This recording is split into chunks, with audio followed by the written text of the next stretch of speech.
कभी सोचा है कि कुछ टीचर्स हमें सालों बाद भी क्यों याद रह जाते हैं? क्योंकि सिखाना सिर्फ जानकारी देना नहीं होता, इसमें कला भी है और विज्ञान भी। आज हम उसी टूलकिट को खोलने जा रहे हैं जो एक अच्छे टीचर को एक महान टीचर बनाता है।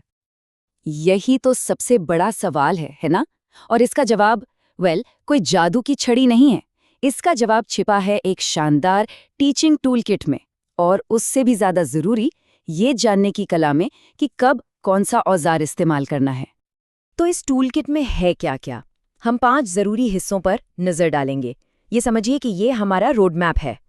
पहले स्टूडेंट को समझेंगे, फिर सिखाने की कला देखेंगे, क्लासरूम के टूल्स जानेंगे, सफलता को कैसे मापना है ये पता करेंगे, और आखिर में एक समावेशी क्लासरूम पर बात करेंगे। चलिए, सबसे पहले बुनियाद की बात करते हैं। इस टूलकिट का सबसे पहला और सबसे जरूरी औजार है अपने स्टूडेंट्स को गहराई से समझना। क्योंकि अगर हमें यही नहीं पता कि वो कैसे सीखते हैं, उन्हें क्या चीज़ आगे बढ़ाती है या क्या चीज़ रोकती है, तो हमारी सारी मेहनत पर पानी फिर सकता है। सीखने के मनोविज्ञान की एक बुनियाद है व्यवहारवाद। सीधे शब्दों में कहें तो स्टूडेंट बाहरी स्टिमुलस यानी उत्तेजनाओं पर प्रतिक्रिया देते हैं।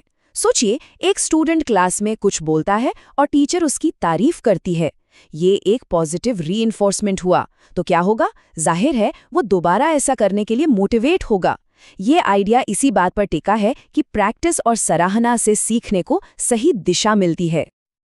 अब यहाँ सीखने के 2 इंजन हैं। एक है इंट्रिंसिक मोटिवेशन यानी अंदर की आवाज, कुछ नया सीखने का मजा, और दूसरा है एक्सट्रिंसिक मोटिवेशन जो अच्छे ग्रेड या किसी इनाम जैसी बाहरी चीजों से आता है। एक बढ़िया टीचर एक अच्छे डीजे की तरह होता है, जिसे पता होता है कि कब किसका वॉल्यूम बढ़ाना है ताकि लर्निंग के डांस फ्लोर पर सब झूमते रहें। तो कोई भी लेसन शुरू करने से पहले एक अच्छा टीचर मन ही मन एक चेकलिस्ट बनाता है। क्या स्टूडेंट सीखने के लिए तैयार है? क्या उसका ध्यान मेरी तरफ है?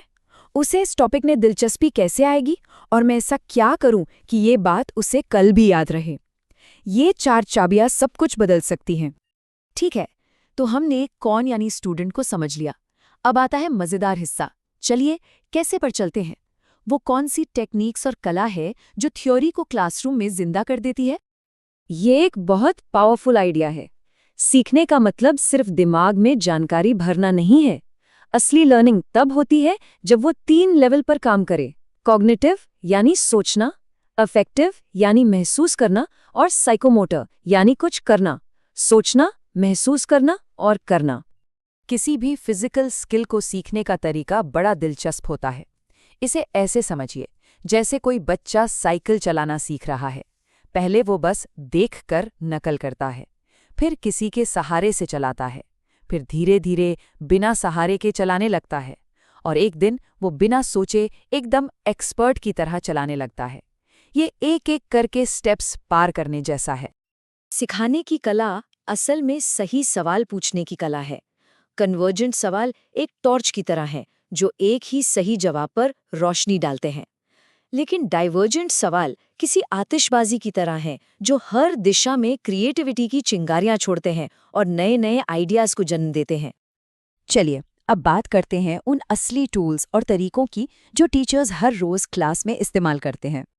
पहले की पढ़ाई और आज की पढ़ाई में जमीन आसमान का फर्क आ गया है। हम उस मॉडल से बहुत आगे निकल आए हैं जहां टीचर बोलता था और स्टूडेंट चुपचाप सुनता था। आज के मॉडल में स्टूडेंट खुद हीरो है। वो हिस्सा लेता है, प्रैक्टिस करता है, टीम में काम करता है।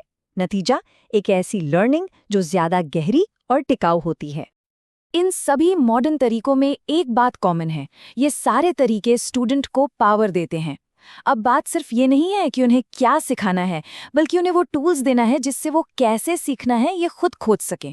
एक तरह से हम उन्हें सीखना सिखाते हैं, एक ऐसा स्किल जो जिंदगी भर काम आता है।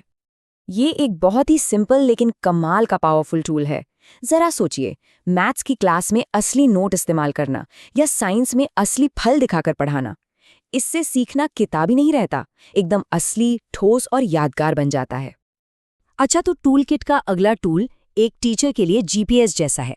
हमें कैसे पता चलेगा कि हम सही रास्ते पर हैं और स्टूडेंट्स अपनी मंजिल तक पहुंच रहे हैं? इसका जवाब है इवैल्यूएशन यानी मूल्यांकन। मूल्यांकन का मतलब सिर्फ एग्जाम लेना नहीं होता। डायग्नोस्टिक इवैल्यूएशन हमें बताता है कि शुरू कहाँ से करना है। फॉर्मेटिव इवैल्यूएशन सफ़र के दौरान रास्ता दिखाता है और समेटिव इवैल्यूएशन बताता है कि हम आखिर में मंजिल तक पहुँचे या नहीं। सीसीई यानी सतत और व्यापक मूल्यांकन को समझना है तो ऐसे सोचिए कि ये स्टूडेंट की एक फ़ोटो नहीं बल्कि एक 360 डिग्री वीडियो है। इसमें सिर्फ अकादमिक ज्ञान ही नहीं बल्कि उनके स्किल्स, क्रिएटिविटी और वैल्यूज़ को भी देखा जाता है।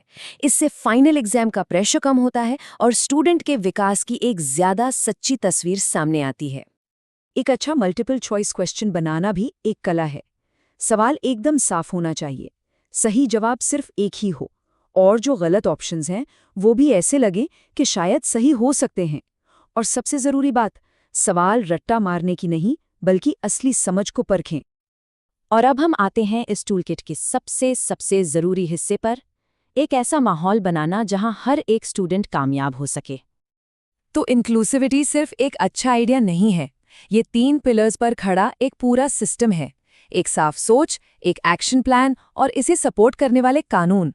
मकसद बस एक है, शिक्षा का दरवाज़ा हर किसी के लिए खुला हो, बिना किसी भेदभाव के। ये कुछ प्रैक्टिकल तरीके हैं जिससे हर स्टूडेंट क्लास में अपनापन महसूस करे, क्योंकि जब कोई बच्चा अपनी संस्कृति, अपनी भाषा या अपनी परंपराओं को अपनी पढ़ाई में देखता है तो उसे एक सीधा मैसेज मिलता है, तुम यहाँ अकेले नहीं हो, तुम्हारी कहानी भी ज़रूरी है। और ये बात इस एक लाइन में बहुत खूबसूरती से कही गई है। ये यूनेस्को का सैलामेंका स्टेटमेंट है। बात ये नहीं है कि बच्चे स्कूल में फिट हों, बात ये है कि स्कूल हर बच्चे के लिए खुद को बदले। ये सोच में एक बहुत बड़ा और ज़रूरी बदलाव है। तो असल में एक टीचर का टूलकिट कभी भी पूरी तरह से भरता नहीं है। जैसे जैसे दुनिया बदलती है, सिखाने के तरीके भी बदलते हैं। महान शिक्षक हमेशा कुछ नया सीखते रहते हैं, नए तरीके आजमाते रहते हैं, ठीक वैसे ही जैसे वो अपने स्टूडेंट्स से चाहते हैं। और आखिर में हम एक सवाल के साथ इस चर्चा को यहीं छोड़ते हैं। आने वाले वक्त में एक टीचर के टूलकिट का सबसे ज़रूरी औजार क्या होगा? टेक्नोलॉजी, हमदर्दी या कुछ ऐसा जिसके बारे में हमने अभी सोचा भी नहीं है? जवाब चाहे जो भी हो, एक बात तो तय है, शिक्षा का भविष्य हमेशा एक महान टीचर के दिल और दिमाग पर ही निर्भर करेगा।